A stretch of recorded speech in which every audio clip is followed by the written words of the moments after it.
Hey guys, আজ আমি কথা বলবো ওমিপ্রাজল 20 নিয়ে।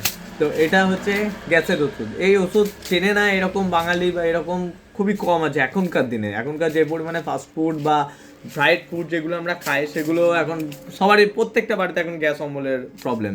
তো এই ওষুধ এখন সবার বাড়িতে মোটামুটি অ্যাভেলেবেল। এটা হচ্ছে ওমিপ্রাজল 20। এটা একটা প্রোটন পাম্প ইনহিবিটর।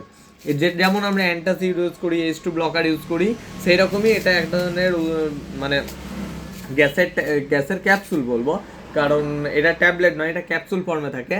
এটা বিভিন্ন কোম্পানির প্রত্যেকটা মোটামুটি মার্কেটে যে সমস্ত কোম্পানিগুলো আছে ভালো ভালো সমস্ত কোম্পানি অ্যাভেলেবেল আছে। যেমন আমার হাতে আছে ডক্টর রেড্ডির ওমেজ, অ্যালকেমের ওমি, টর্কের ওমিম্যাক 20, আরও নানান রকম কোম্পানি আছে। এমআরপিও বেশি নয়, 60 টাকার মধ্যে প্রত্যেকটা দোকানে প্রত্যেকটা মেডিসিনের জায়গাতে তুমি এটা পেয়ে যাবে। ডাক্তারবাবুরা এটা সবসময় প্রেসক্রাইব করেন যে কোনো ওষুধের, যখন অনেকগুলো ওষুধ থাকে সেগুলোর সময়।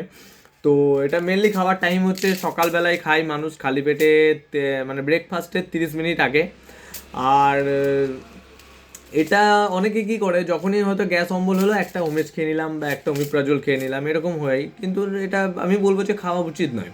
কারণ কি, যদিও এর কোনো সাইড এফেক্ট নেই, কিন্তু তাও অনেক ক্ষেত্রে কি হয় যে নিজের ইমিউনিটি পাওয়ার যেটা, সেটা কমে যাওয়ার ইয়ে থাকে। মানে কন্টিনিউয়াসলি গ্যাসের ওষুধ খেলে, হয়তো তুমি কোনো দিন একটু বাইরে বেশি কিছু খেলে, সেই দিন হয়তো তখন দেখবে যে তোমার গ্যাসের ওষুধ না খেলে আর কমছেই না, তখন নিজের মনের মধ্যে থেকে এটা চলে যায় একটা গ্যাসের ওষুধ খেয়ে নিই, যেটা খুবই বাজে অভ্যাস।